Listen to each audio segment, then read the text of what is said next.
तो मूवी की शुरुआत होती है मैनहट्टन के एक शहर से। अब नाम में ही मैल है, इसलिए इस जगह के अच्छे होने का तो कोई सवाल ही नहीं उठता।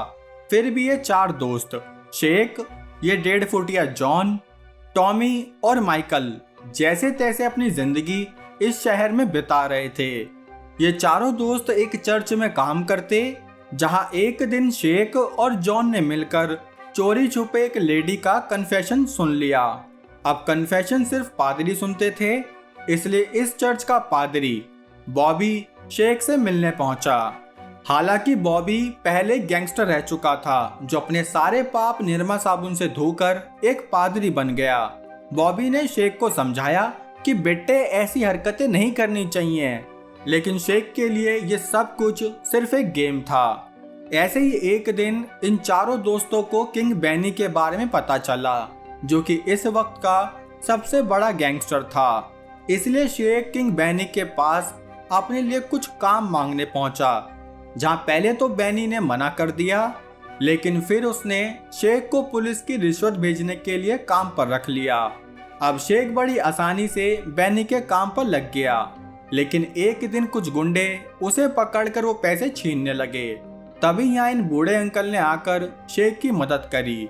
तब से शेक ने भी प्रोटेक्शन का ध्यान रखते हुए अपने तीनों दोस्तों को अपने ही साथ काम पर लगा लिया।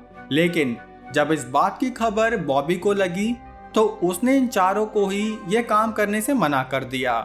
पर फिर भी इन्होंने इस काम को नहीं छोड़ा, क्योंकि बैनी के यहाँ काम करने से इन्होंने काफी कम वक्त में अच्छे पैसे कमा लिए थे। अब एक दिन धूप खाते हुए इन चारों के दिमाग में एक प्लान आया कि आज हम इस हॉट डॉग वाले को लूट लेंगे, जिसके लिए शेक उस ठेले वाले के पास पहुंच गया। असल में इनका प्लान ये था कि शेक बिना पैसे दिए वो हॉट डॉग लेकर भाग जाएगा, जिसके बाद ठेले वाला या तो शेक का पीछा करेगा या फिर नहीं करेगा, और अगर उसने पीछा किया तो ये बाकी तीनों दोस्त भी अपना अपना हॉट डॉग अलग से बना लेंगे। ठेले वाले के भागते ही ये तीनों अपना अपना हॉट डॉग बनाने लगे कि तभी इन्होंने सोचा कि क्या होगा अगर हम इस ट्रॉली को यहाँ से गायब कर दें। यही सोचते हुए इन तीनों ने इस ट्रॉली को चलाना शुरू किया। दूसरी तरफ शेक अपनी तीनों टांगों से भागता हुआ इन तीनों के पास पहुंचा, जो कि ट्रॉली को अंडरग्राउंड स्टेशन की तरफ ले जा रहे थे।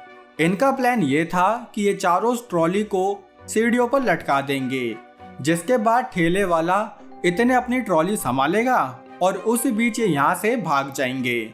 लेकिन तभी अचानक से इनके हाथ से वो ट्रॉली छूट गई, जिसके चलते उस ट्रॉली से एक अंकल का एक्सीडेंट हो गया। अगले दिन इन सबको कोर्ट में पेश किया गया, जहां जज ने इन चारों को 18 महीने की सजा सुना दी। लेकिन ये सभी नाबालिग थे, इसलिए इन्हें विल्सन नाम की जगह भेजा गया, जहां सभी नाबालिग मुजरिमों को रखा जाता था। अब ये सभी अपने अपने कमरे में पहुंचे, जहां शेक कुछ सोचता कि इतने में यहाँ एक गार्ड नॉक्स आया, जो अपने सामने ही शेक के सारे कपड़े उतरवाकर यहाँ से चला गया।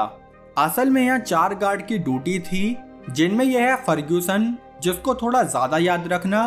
बाकी ये 2 हैं एडम और एडिसन। यहाँ माइकल अपना खाना लेकर सीट पर जा ही रहा था कि तभी एक बड़े लड़के ने उससे पंगा ले लिया। तब ये चारों दोस्त उस मोटे से लड़ने लगे। इनकी लड़ाई के बीच ही यहाँ नॉक्स आया, जिसने अपनी सीटी बजाकर इन सबको साइड कर दिया। नॉक्स ने उस मोटे को तो यहाँ से भेज दिया, लेकिन उसने इन चारों से जमीन पर गिरा हुआ अपना अपना खाना खत्म करने के लिए कहा। अब ये बेचारे ना चाहते हुए भी उस गिरे हुए खाने को खत्म करने लगे। तभी यहाँ ये अच्छा गार्ड आया, जिसने नॉक्स को यहाँ से भेज दिया, क्योंकि अब उसकी शिफ्ट खत्म हो चुकी थी। इस बात से नॉक्स को काफी गुस्सा आया, इसलिए अपना बदला लेने के लिए वो रात को ही इन चारों दोस्तों को एक अकेली जगह लाया, जहां उसने इन चारों के साथ फिजिकल अब्यूज शुरू कर दिया। इस घिनौने काम में नॉक्स के बाकी 3 साथी भी शामिल थे, जो बिना सोचे नॉक्स का साथ देने लगे। लेकिन इस घटना के बाद इन चारों दोस्तों की जिंदगी एकदम से बदल गई, क्योंकि इनके साथ रोज रोज अब वो होने लगा जिसकी इन्होंने कभी कल्पना भी नहीं की थी। कुछ ही दिन में यहाँ पादरी बॉबी भी शेख से मिलने पहुंचा, लेकिन शेख चाहकर भी उन्हें कुछ नहीं बता पाया, क्योंकि नॉक्स ने पहले ही उसे धमकी दी थी कि अगर तुमने ये बात किसी को भी बताई तो फिर मैं तुम्हारे और तुम्हारे दोस्तों के साथ और भी बुरा करूंगा। शेख के कुछ ना बोलने पर भी बॉबी उसकी हालत समझ गया, इसलिए उसने समझाया कि देखो, मैं तुम्हारी परेशानी समझता हूँ, लेकिन बस तुम अपनी हिम्मत मत तोड़ना। बाकी जो भी हो रहा है एक दिन जल्दी ठीक होगा। अब क्लास में इनके टीचर ने बताया कि जल्दी ही कैदी वर्सेस गार्ड का एक वीकली फुटबॉल मैच शुरू होगा। तब हमें पता चला कि इस मैच में कैदियों को जानबूझकर हारना ही पड़ता था, क्योंकि अगर वो गलती से भी जीत गए तो गार्ड्स उन्हें बहुत मारेंगे। शेख को ये भी पता चला कि इनका एक बहुत अच्छा प्लेयर रिजो किसी भी गेम में पार्ट नहीं लेता, क्योंकि अगर उसने गेम में पार्ट लिया तो फिर गार्ड्स उसे भी मारना शुरू कर देंगे। शेख ने रिजो को समझाया कि देखो, यही एक तरीका है जिससे हम इन गार्ड से बदला ले सकते हैं। ये सुनकर रिजो मान गया। अब इनका मैच शुरू हुआ, जिसमें रिजो ने बहुत बढ़िया परफॉर्म करते हुए गार्ड्स को हरा दिया।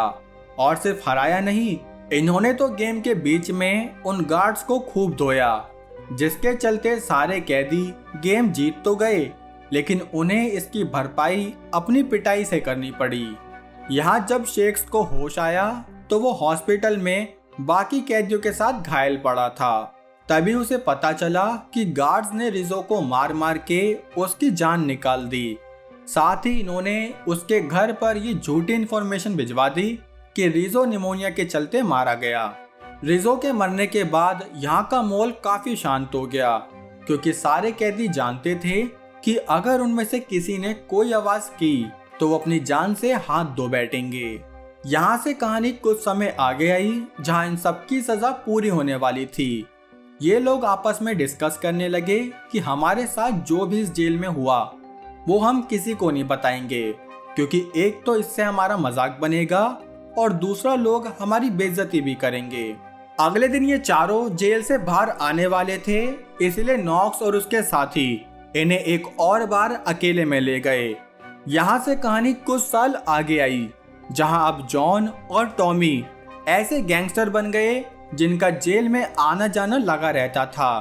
तभी ये दोनों एक बार में पहुंचे, जहां जॉन वॉशरूम में जा ही रहा था कि तभी उसकी नजर अपने काले इतिहास के एक पन्ने पर पड़ी, जिस पर नॉक्स का नाम लिखा था। जॉन ने टॉमी को भी नॉक्स की शक्ल दिखाई, जिसके बाद ये दोनों उससे बात करने पहुंचे। पहले तो नॉक्स उन्हें नहीं पहचान पाया, लेकिन जब इन दोनों ने उसे याद दिलाया तब नॉक्स की लुप हो गई। इसलिए वो बोला कि अरे मैं तो तुम्हें स्ट्रांग बनाने की कोशिश कर रहा था। ये सुनकर इन दोनों ने नॉक्स को अच्छे से स्ट्रांग बना दिया, लेकिन इस जुर्म के चलते ये दोनों जेल में पहुंच गए। अगली सुबह शेख उनसे मिलने पहुंचा, जो कि अब एक जर्नलिस्ट बन चुका था। तब टॉमी और जॉन ने उसे बताया कि आखिर हमने उस नॉक्स का काम कर ही दिया जिसने इतने साल पहले हमें तड़पाया था। ये सुनकर शेख यहाँ से माइकल के पास पहुंचा। माइकल भी अब एक लॉयर बन चुका था, इसलिए वो बोला कि शायद अब हमारा बदला लेने का समय आ चुका है। तब माइकल ने शेख को बताया कि मैं काफी टाइम से उन चारों गार्ड्स पर नजर गड़ा कर बैठा था कि कौन सा गार्ड अब क्या कर रहा है, जिसके चलते उसने अपना बदला लेने का प्लान सोच लिया। इसलिए वो बोला कि मैं टॉमी और जॉन के खिलाफ खड़ा रहूंगा। बाकी तुम किंग बैनी से कहकर टॉमी और जॉन के लिए एक दूसरा लॉयर डैनी को अपॉइंट करवा दो। किंग बैनी ने भी अपने चेलों की मदद करते हुए लॉयर डैनी को जॉन और टॉमी का केस थमा दिया।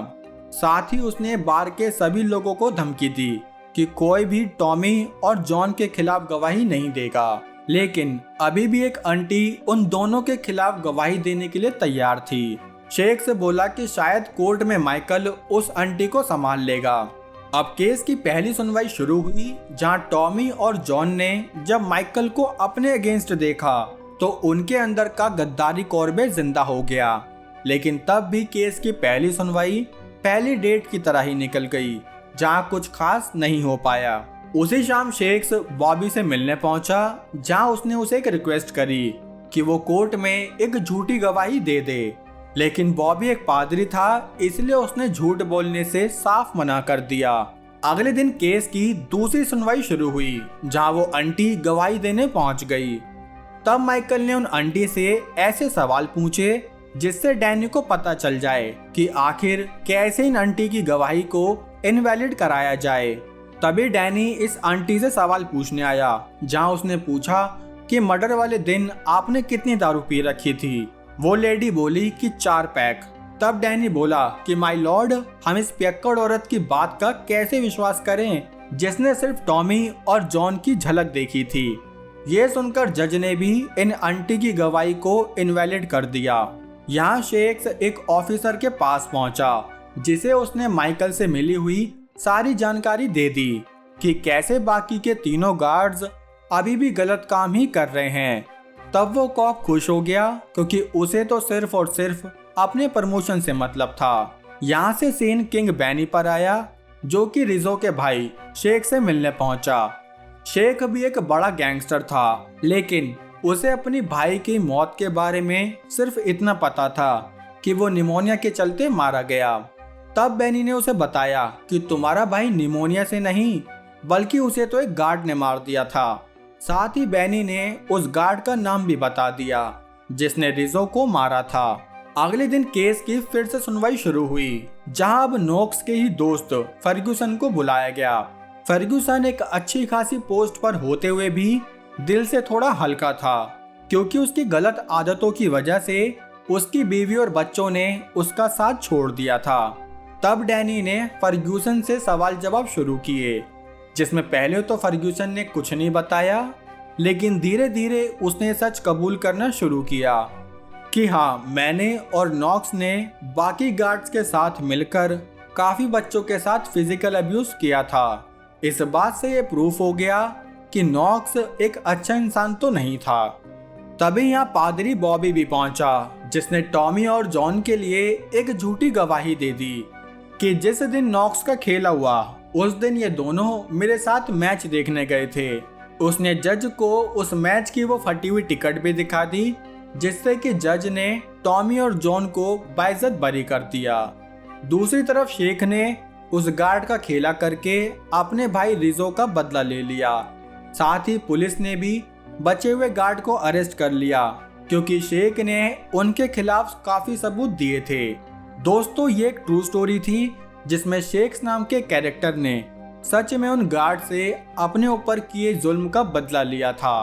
अब चलो आज के शाउट आउट देखते हैं, जहां आज कोई शाउट आउट नहीं है, क्योंकि दोस्तों रक्षाबंधन के चलते थोड़ा शेड्यूल ऊपर नीचे हो गया। लेकिन आप लोग कह रहे थे रोस्ट चैनल शुरू कर दूं, तो रोस्ट चैनल के लिए पहली मूवी मुझे सजेस्ट करो।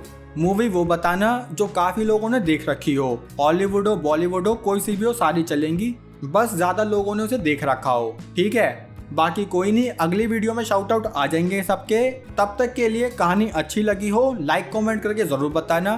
साथ ही चैनल पर नए हो तो सब्सक्राइब कर लेना। बाकी हम मिलेंगे हमारी अगली वीडियो में, तब तक के लिए जय हिंद।